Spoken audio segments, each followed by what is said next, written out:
muy malo. Roto el pato de vestuario.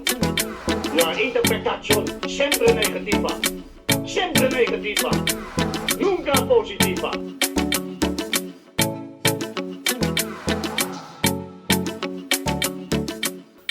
Welcome to Siempre Positivo and a slightly different Monday podcast this week after Barcelona's game against Osasuna was postponed on Saturday following the unexpected death of first-team doctor Carles Miñarro García. Miñarro had been working at Barça for over 7 years and joined the first-team staff last summer. Rest in peace, Carlos.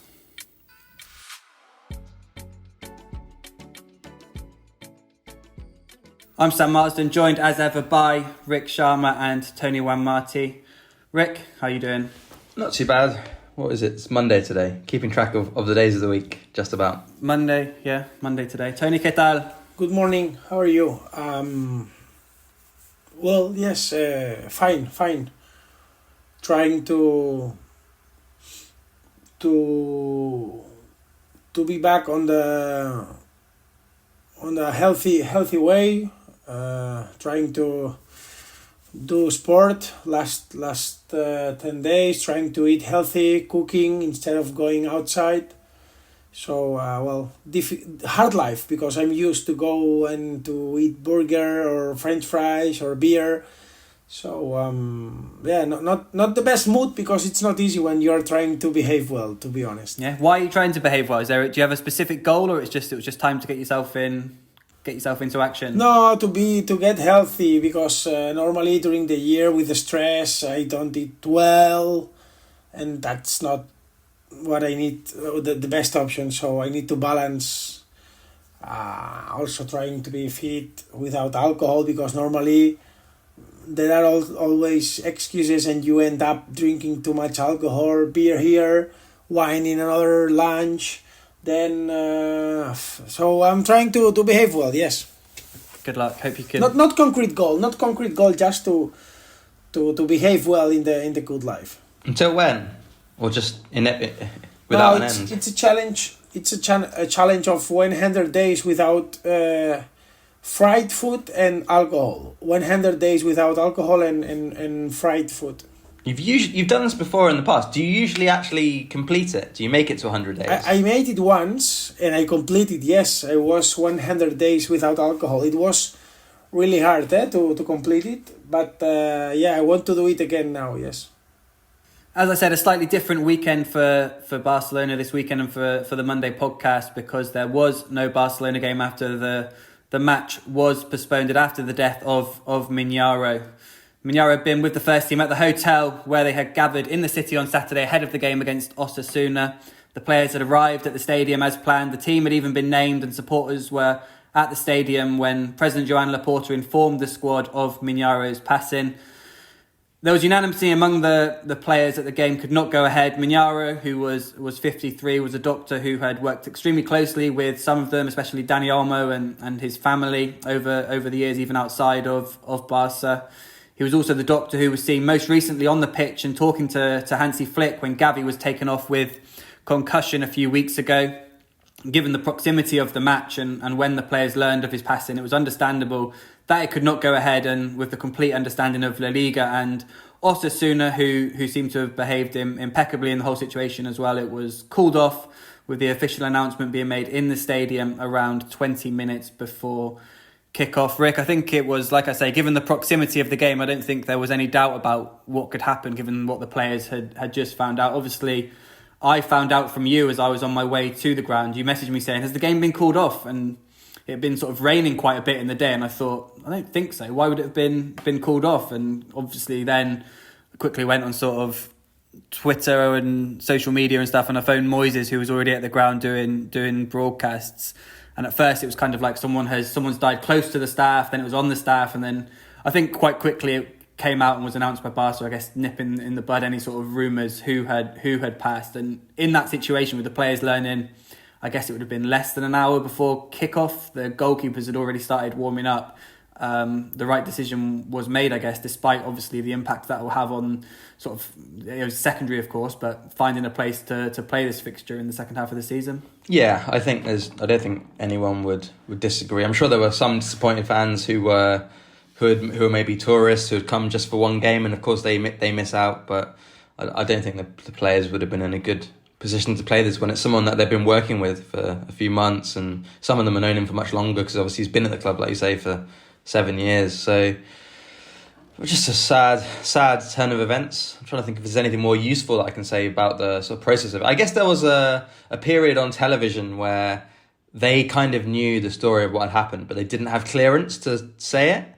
And it was on DAZN, I think the show was, and I was watching, and the lady presenting was kind of saying, like, we know something's happened, we know it's this, but can I say it? And she's kind of talking to her producer while live on air, so it was kind of weird. It was like seeing inside the sausage factory. I don't know if that's the correct phrase, but...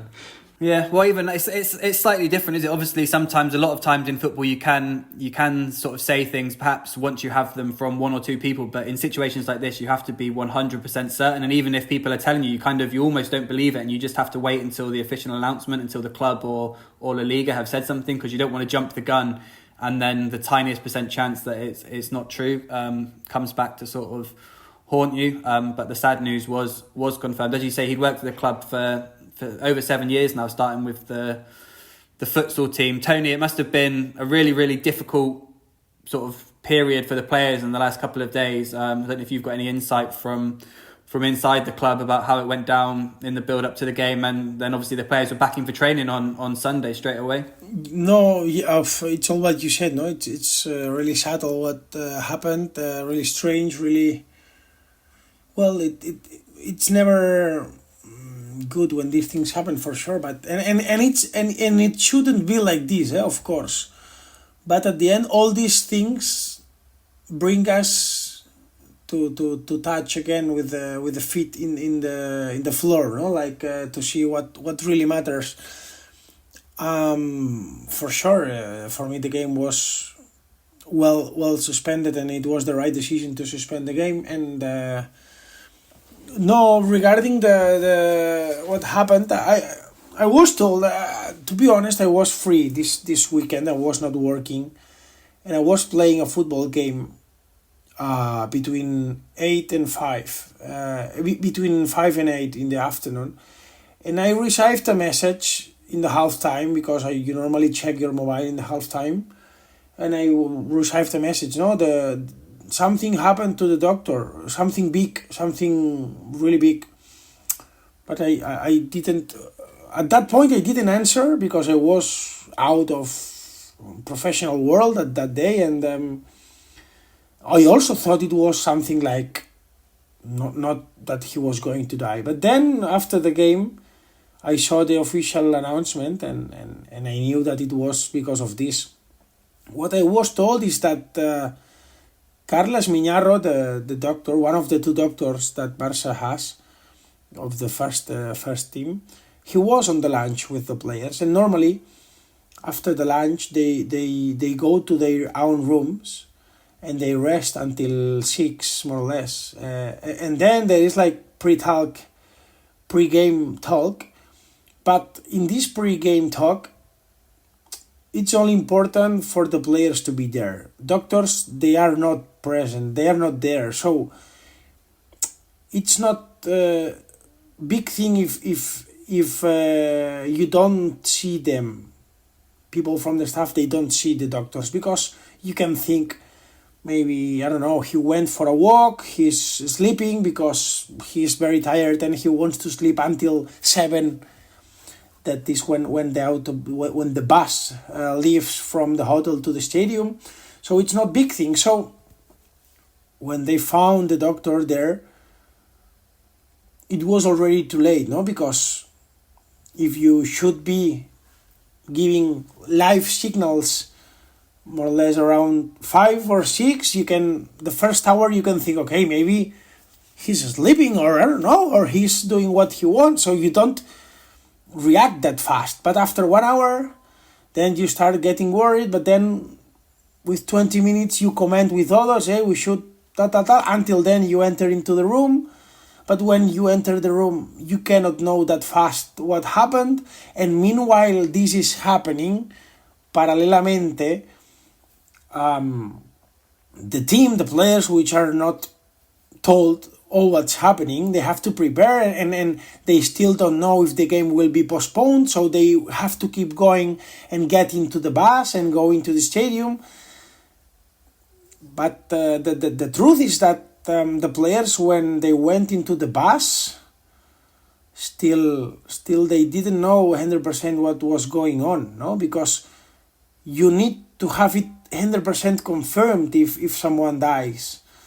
So at the end, they realized 100% when they arrived in Montjuic. So that's what happened. He was found with no life in the room of the hotel after some hours, without answering in the phone and nothing. And yes, it's a big impact for sure for many players that have been living quite close to him, like Marc Bernal, Ter Stegen, Olmo also, who knew him apart from the professional life because he met him in his town when he was born in Terrassa, so had big connection, the family of Olmo with the doctor.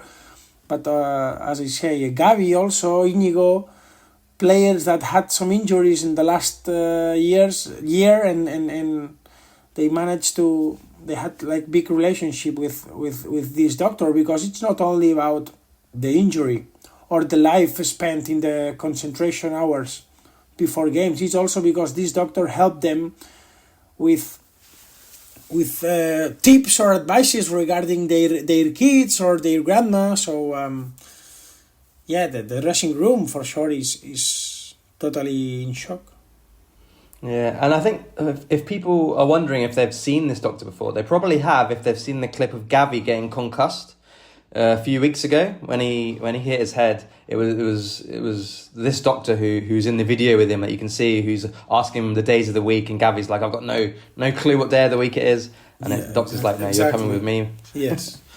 Yeah, and now Barca have to pick themselves up and go again, because the calendar is relentless. I've already mentioned it's going to be difficult to find a spot for that Osasuna game. It will probably depend on Barca's progress in the Copa del Rey or the Champions League, whether a spot becomes available before the end of the season. Yeah, well, there is one spot, if not, which is May 21st. It's the last midweek before the last game of the season. There's nothing planned in that week.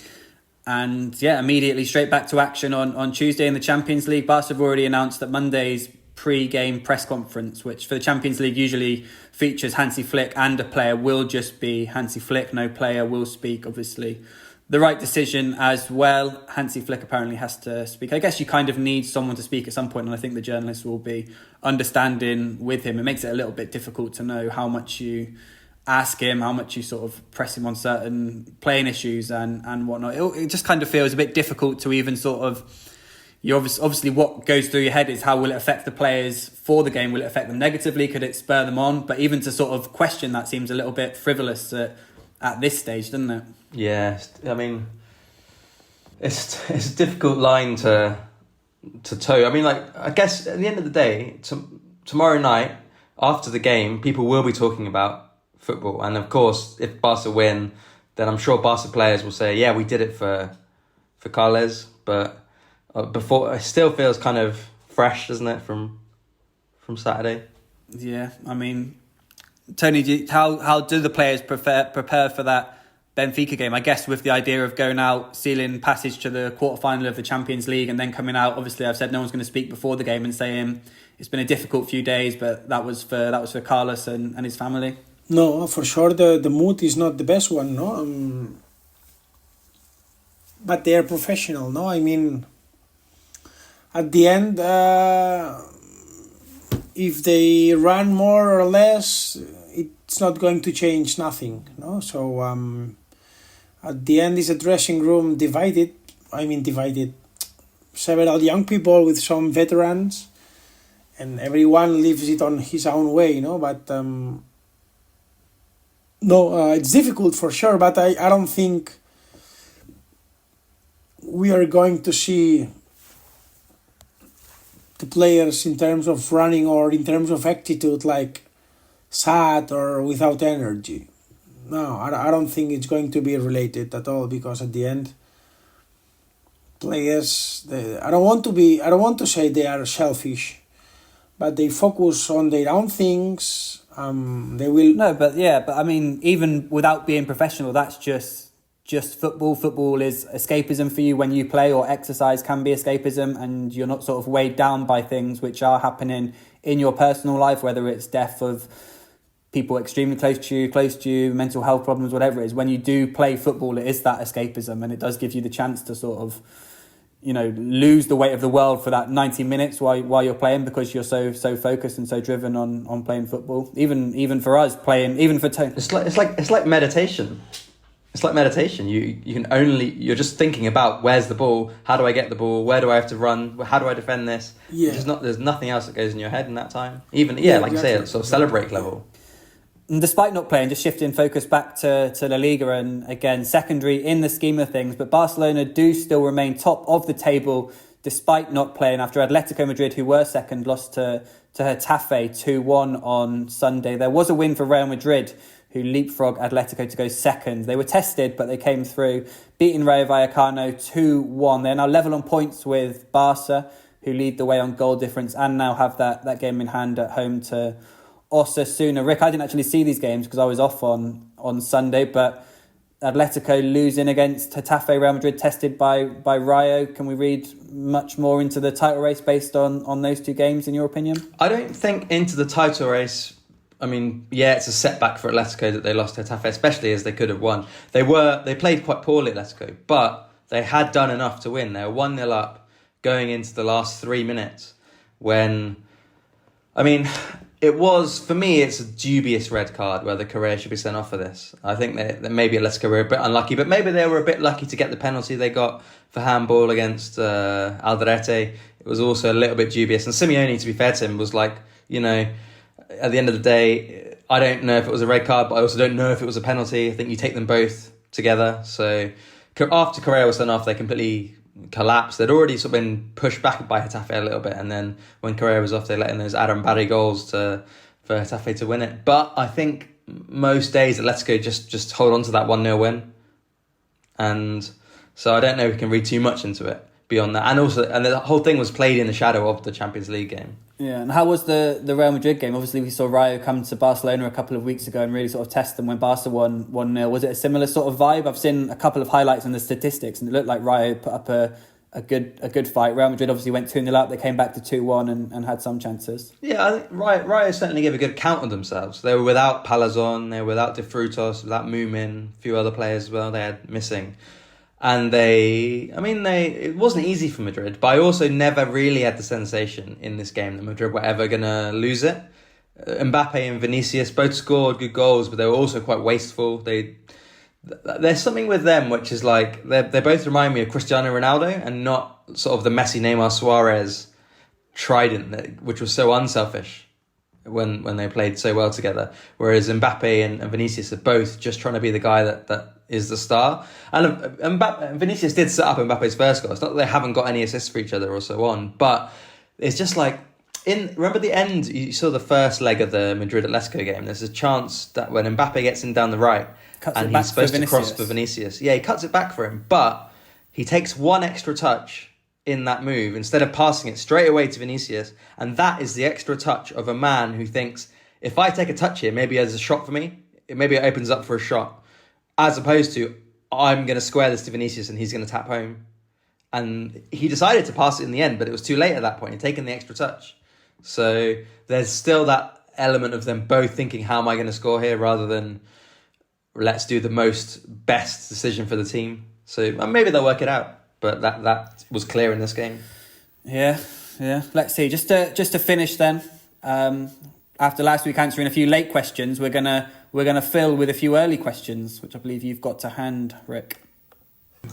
Zilla91 said, hypothetically, if Mats was suddenly fully fit, is he on the bench and Tex in the first team?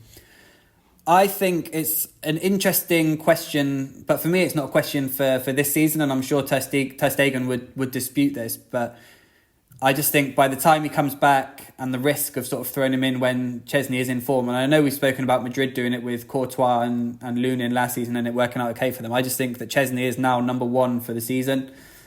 and it doesn't make a difference what sort of level Ter Stegen comes back in terms of fitness, not in terms of performance. But then I think Peña goes, I think Chesney renews. I don't know, and I think then you'll start next season with Chesney and Ter Stegen, both from zero. I don't know if that's a situation. I guess that's a situation more for Flick and Deco to analyse, not in terms of performance, because in terms of performance, you'd be happy to have those two goalkeepers, but in terms of how they think the two could coexist if they are competing for the number one spot. That's what I think will happen. I think Chesney number one for the rest of the season, whatever. Maybe I'll be proved wrong. And then Ter Stegen v Chesney from zero from the summer. Yeah, pre-season, I can see that being an interesting talking point. They'll probably get like 45 minutes each in some of the pre-season games. I agree, this season is hard. I mean, it is hard to just imagine Mats being fully fit, like the question says hypothetically, because you kind of need to see him playing in a few games when he's not quite 100% fully fit to judge where he's at. I mean, maybe the question is if he's back at the exact level he was before he left, before he was injured in August, September. If he came back exactly that level, is he better than Chesney? And I think they're very similar. Yeah. Tony, what do you reckon? No, yes. I think that this season, in case La Liga is decided, maybe we can see Marc playing last games. That's a good point. Yeah, I was going to say that is a good point. But then, what are the chances of La Liga being decided as well? Yeah, exactly. The chances of La Liga being decided in the last two games is really low. So I don't think it's going to happen. Maybe last game or something like this. But I don't think Marc will play ahead of Chesney in Champions League. If Chesney continues to perform like this, especially in quarterfinal, I don't see it at all that there will be a change. And still, don't forget that Barça should unregister Wojtek Chesney to register Marc in Champions League. So it would be a high-risk move because you don't know how fine, how good is Marc going to be back, no? So I don't see it. And next season, for me, it's likely for Chesney to stay and Iñaki to leave. I still think for sure Marc will be the number one. But I would understand if... there is more competition between Marc and Wojtek than... Even if they have a great relationship, personal relationship between them is fine, is great. I would say is great, more than fine. But I think there is more competition between Marc and Chesney than between Marc and Iñaki. So I could understand if at some point there can be some doubts, even if I think Marc will be starter. It's not like Courtois last season with Lunin, and I think it's way more likely that Chesney would stay in goal than... Like when Courtois came back, it was pretty quickly evident that he would be Madrid's goalkeeper for the Champions League final. There is another question on goalkeepers from Ansu Fanboy, and he says, Barca are reportedly considering investing in a goalkeeper for the future. However, given that they trust in the academy for so many outfield positions, why can't they trust in goalkeepers from La Masia? Kochin and Jakobishvili are highly praised and approaching the age where they should be ready to step up. I'm biased, but I also don't know about the age to step up. Obviously, there have been cases, if you think back to Iker Casillas back in that Champions League run, Real Madrid back at 2000, was it? But Diego Kochin he's only 18, he's 19 next week, I think, actually. He's nearly 19. I'm biased, but I would like... It's hope as much as anything, but he is also obviously very good, but he needs, I think, minutes somewhere. I think if you can... in the financial circumstances, avoid signing a goalkeeper for now because A, there's not a massive obvious candidate, and sort of get the best out of Chesney and Ter Stegen by having them as sort of competition for each other for the next 1 or 2 seasons. Perhaps then you could have one of the younger goalkeepers in a good level, ready to perhaps push one of them as the number one without having to sign. But I think it's sort of like you judge it sort of window by window, year by year. I don't think you can have a clear plan because goalkeeper is such a special position and you need those minutes, and Barca B are not in a good position at the moment. Barca Athletic, they're bottom of the league after another defeat despite changing the manager.